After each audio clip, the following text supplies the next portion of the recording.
Okei, eli tää on tää Logitech G300 hiiren esittely. No mitä tässä nyt oikein on? No se on esim, että nämä kaikki näppäimet on ohjelmoitavia, joka on hyvä, koska kaikilla on eri tapa niin käyttää hiirtä.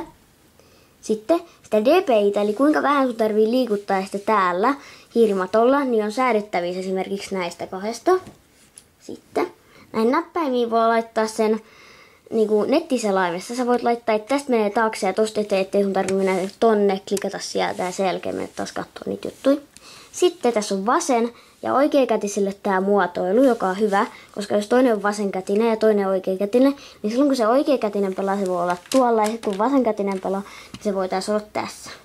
Sitten tässä on nämä mustat pädit, ne on hyvät, koska se ottaa tätä liikkua tosi hyvin tämmöiselle esim. Pehmustetulla matolla. Mä en tiedä, miten hyvin ne toimii kovalla, kun mulla ei ole ikinä ollut semmoista. No, mutta kuitenkin nämä pehmeällä toimii hyvin. Sitten niin vielä, niin tässä on suora laser, eikä semmoista palloa, mitä kukaan ei nykyään tietysti käytä, mutta kuitenkin se on yksi hyvä puoli. Sitten tässä on se hyvä scrolli, eli sun ei tarvii niinku silleen rämpyttää tätä hirveän kovaa ja tälleen.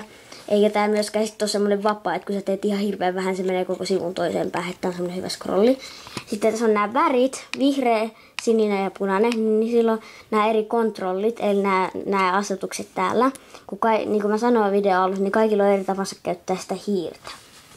Juu. Ja sitten vielä viimeinen juttu on, että tää on langallinen tää hiiri, ettei tarvitse vaihtaa koko ajan pattereita, jonka mä oon huomannut olevan erittäin ärsyttävä. Siinä on tää review tällä kertaa. Se on moro!